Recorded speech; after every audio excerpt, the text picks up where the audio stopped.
दिल्ली विधानसभा चुनाव 2025 नतीजे आप सबके सामने हैं। 70 सीटों पर चुनाव हुए, आज रिजल्ट आया।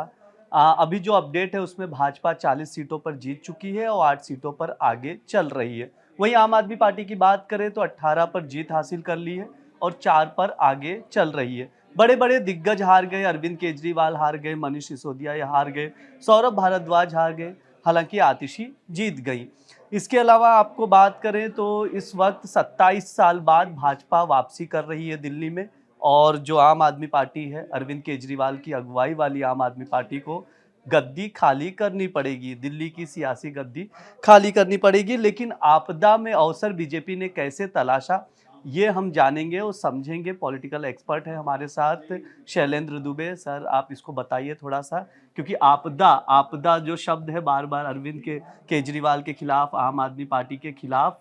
पीएम मोदी से लेकर अमित शाह अपने रैलियों में ये चीज़ का, इस शब्द का इस्तेमाल करते आए। तो हम आपसे ही जानना चाहेंगे कि आपदा में बीजेपी ने कैसे अवसर तलाशा। बड़ा ही इंटरेस्टिंग। इसको अगर मैं डिकोड करना चाहूँ तो आपदा एक तो ये है कि जो चुनौतियाँ थीं उनको लेकर उसको संदर्भित करने का प्रयास किया गया। दूसरा, जैसा कि आम आदमी पार्टी का जो सूक्ष्म रूप है वो आप है, तो उससे भी रिलेट करने का प्रयास किया गया, क्योंकि जो चुनौती खड़ी की गई वो कहीं ना कहीं आम आदमी पार्टी की सरकार के द्वारा, जिसको कि दिल्ली वासियों ने एक लंबा 10 वर्ष का पर्याप्त समय दिया था और ये सोच के दिया था कि पिछले दौर में 15 वर्ष में कांग्रेस की शीला दीक्षित की जो सरकार थी, बनस्पति उसके जो प्रॉमिसिंग की थी इन्होंने कि हम जो है दिल्ली जैसा शहर जो कि देश की राजधानी है, इसको हम पेरिस की तरह बना देंगे या लंदन की तरह बना देंगे in terms of the infrastructure, in terms of the other जो डिलीवरीज हैं उनको लेके जो तो कहीं ना कहीं लोगों को लगा कि अगर मान लीजिए एक नई पार्टी आ रही है हमारे सामने और वो ये क्लेम कर रही है कि जो हमारी राजनीति करने का जो तरीका होगा वो पारंपरिक राजनीतिक दल हैं उनसे अलग होगा। सिद्धांत क्या इन्होंने देने का प्रयास किया कि जो ट्रिपल सी कॉन्सेप्ट, जिसमें करप्शन, क्राइम और करेक्टर, इनकी सुचिता की बात की इन्होंने प्रमुखता से की। तमाम आमतौर पे ये देखा जाता है, मुझे तो अच्छे से याद है कि इन्होंने जो है 10 रुपए का जो स्टैंपिंग पेपर पे जो है एफिडेविट बनवाए कि हमारे किसी भी प्रत्याशी के खिलाफ कोई भी अगर चार्जेज आता है तो हम जो है उसको टिकट ही नहीं देंगे। जो अब जब स्वयं के ऊपर पहला करप्शन के इतने हीनियस चार्जेस लगने के बाद जो है इवन मामला न्यायालय में गया और इनको जेल भी हुई, तो देखा यह जाता है कि जो पारंपरिक राजनीतिक दल वाले लोग हैं वो भी जेल जाने के बाद जो है एक मोरल ग्राउंड पे इस्तीफा दे देते हैं, और इन्होंने बजाय इस्तीफा देने के उसको लिंगर ऑन किया। और उस दौरान एक बड़ा जो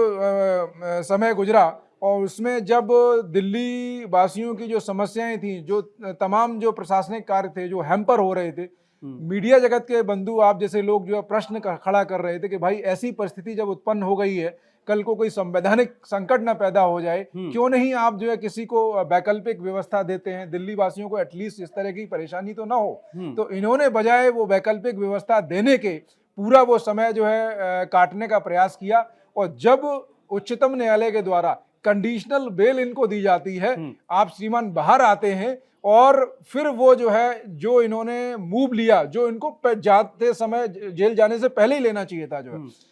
तो मूव क्या लेते हैं कि देखो जी, मैं जो ये कुर्सी है इस पर तब तक नहीं बैठने वाला क्योंकि दिल्ली वासी जब तक मुझे ईमानदारी का सर्टिफिकेट नहीं दे देते हैं, तो अगर मैं टैग लाइन लेना चाहूं तो ये अरविंद केजरीवाल के ऊपर जो उनकी एक क्रेडिबिलिटी थी कि नहीं मैं स्वच्छ छवि का हूं, मैं ईमानदार हूं, उस छवि के खिलाफ जो ये जनमत दिया है दिल्ली वासियों के द्वारा। जो तो ये अब जो इन्होंने बात की कि हमने जो है एजुकेशन में बहुत अच्छा काम किया है, हमने हेल्थ में बहुत अच्छा काम किया है, वर्ल्ड क्लास एजुकेशन मॉडल हमने दिया है, वर्ल्ड क्लास हेल्थ वो दिया है, लेकिन on the other hand ground पे अगर देखा जाए शिक्षा व्यवस्था में है क्या, हम सब आप जो है ग्रामीण पृष्ठभूमि से आते हैं और हम ये सब मानेंगे कि शिक्षा की गुणवत्ता में सुधार तभी हो सकता है जब उसके लिए एक अच्छी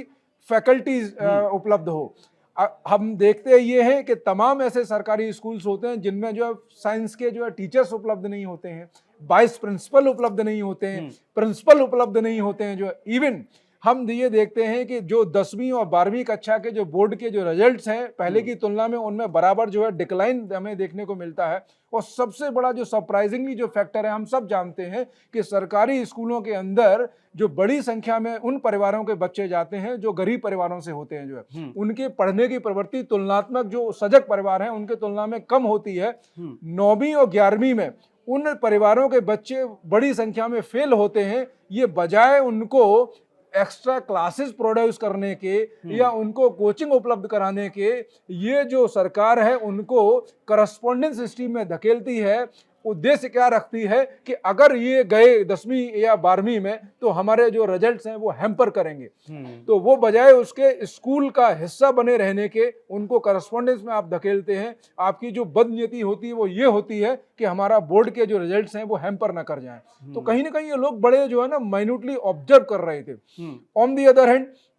ये बात करते हैं जो हेल्थ की, तो हेल्थ पे क्या है कि इन्होंने प्रोजेक्ट किया कि हमने मोहल्ला क्लिनिक एस्टैब्लिश कर दिए। अरे भाई, एक बड़ी संख्या में दिल्ली में आपके जो डिस्पेंसरीज उपलब्ध थी जहां पे उनकी अपनी पर्सनल बिल्डिंग्स भी थी, तो बजाय उनको आपने यूटिलाइज करने के या उसमें कुछ जो रिनोवेशन करना था या उनका जो है कुछ पुनरुद्धार करके उनको ही मतलब जो है कम कॉस्ट पे उनको जैसे आगे बढ़ाते, जैसे आपने एक स्कूल्स में एडिशनल क्लासरूम फॉर्म किए और ये प्ली क्या ले रहे थे कि जी हमें जो है लैंड चूंकि हमारे अंडर नहीं है इसलिए हम नए स्कूल्स नहीं बना सकते थे। तो मोहल्ला क्लिनिक कैसे आपने खड़े कर लिए भाई?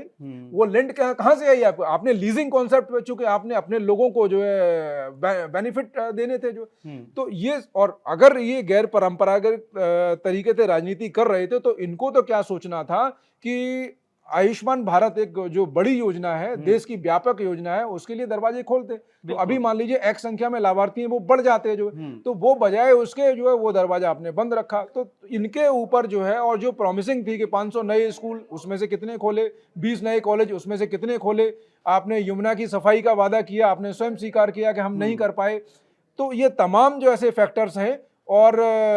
इस सब चीजों को देखते हुए जो दिल्ली में एक जो बड़ी संख्या में जो मध्यम वर्ग है वो कहीं ना कहीं फिर इन्होंने ये लगा, अरविंद जी के द्वारा जो है एक्स पे जो वो डिमांड भी की गई कि 7 लाख का जो वो है ना उसको बढ़ा के 10 लाख कर दिया जाए। केंद्र की सरकार ने बिना देरी किए हुए 1 फरवरी को 10 की जगह 12 लाख का करते हैं, 75,000 का डिडक्शन देते हैं जो है। तो वो कहीं ना कहीं ये सारा जो कम्युलेटिव 3-4 जो बड़े फैक्टर थे उन्होंने एक प्रभावी भूमिका निभाई। तो